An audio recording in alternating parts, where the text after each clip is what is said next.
อยู่ไกลกันทางนั้นเป็นยังไง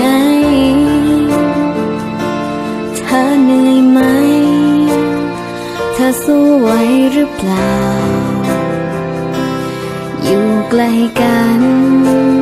คิดถึงกันบ้างไหมถ้าเพลอใจ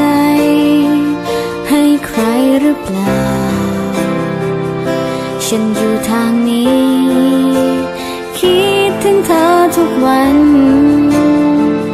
ฉันเฝ้ารอวันได้อยู่ด้วยกันขอให้เราซื่อสัตย์ต่อกันอย่าให้มีวันที่ต้องเลิกราขอให้เราจับมือกันไว้อย่าได้เพลอใจให้ใครเข้ามาแม้ระยะทางห่างไกลมันไม่ใช่ปัญหามันอยู่ที่ใจสองเรา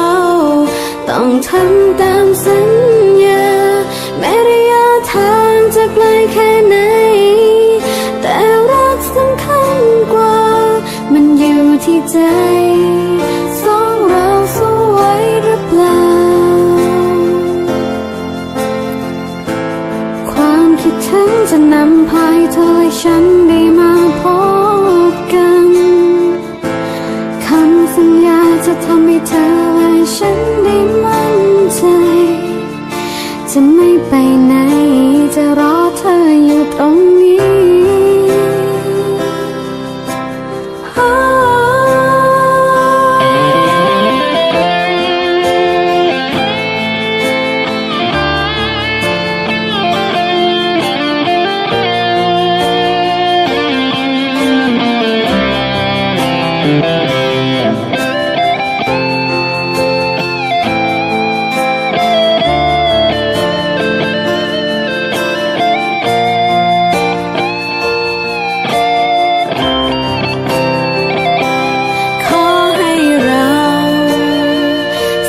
สัตย์ต่อกัน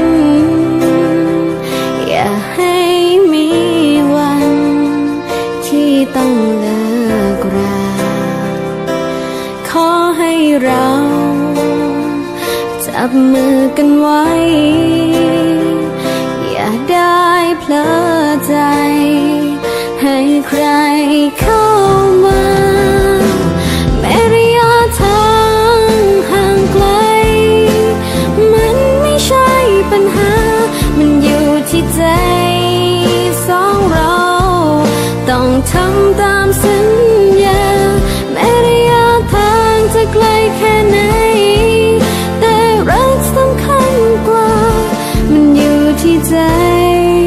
สองเราแม้ระยะทางห่างไกลมันไม่ใช่ปัญหามันอยู่ที่ใจต้องทำตามสัญญาแม้ระยะทางจะไกลแค่ไหนแต่รักสำคัญกว่ามันอยู่ที่ใจสองเราสู้ไหวหรือเปล่ามันอยู่ที่ใจ